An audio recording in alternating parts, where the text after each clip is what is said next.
அஸ்ஸலாமு அலைக்கும் வ ரஹ்மத்துல்லாஹி வ பரக்காத்துஹு.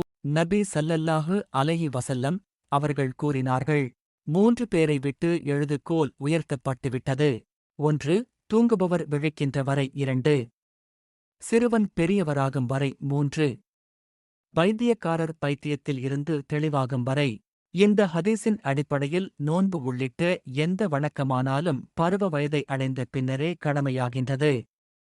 பருவ வயதை அடைந்த பின்னர் நோன்பு நோற்காவிட்டால் தான் மார்க்க அடிப்படையில் குற்றமாகும். பருவ வயதை அடைந்த பின்னர் விடுபட்ட நோன்புகள் எத்தனை என்பது தெரிந்தால் அதை கணக்கிட்டு வைத்துக் கொள்ள வேண்டும்.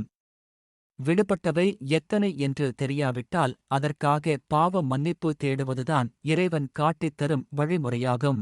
எவரையும் அவரது சக்திக்குட்பட்டே தவிர அல்லாஹ் சிரமப்படுத்த மாட்டான். அவர் செய்த நன்மை அவருக்குரியது. அவர் செய்த தீமையும் அவருக்குரியதே.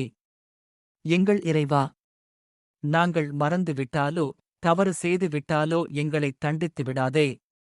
எங்கள் இறைவா, எங்களுக்கு முன் சென்றோர் மீது சிரமத்தைச் சுமத்தியது போல் எங்கள் மீது சுமத்திவிடாதே. எங்கள் இறைவா, எங்களுக்கு வலிமையில்லாததை எங்கள் மீது சுமத்திவிடாதே. எங்கள் பிழைகளைப் பொறுத்து எங்களை மன்னிப்பாயாக, அருள் புரிவாயாக. நீயே எங்கள் அதிபதி.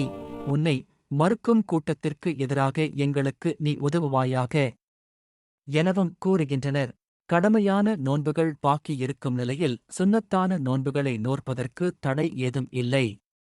எனினும் சுன்னத்தான நோன்பை நோற்காவிட்டால் அதற்கான நன்மைகள் கிடைக்காதே தவிர குற்றமாகாது.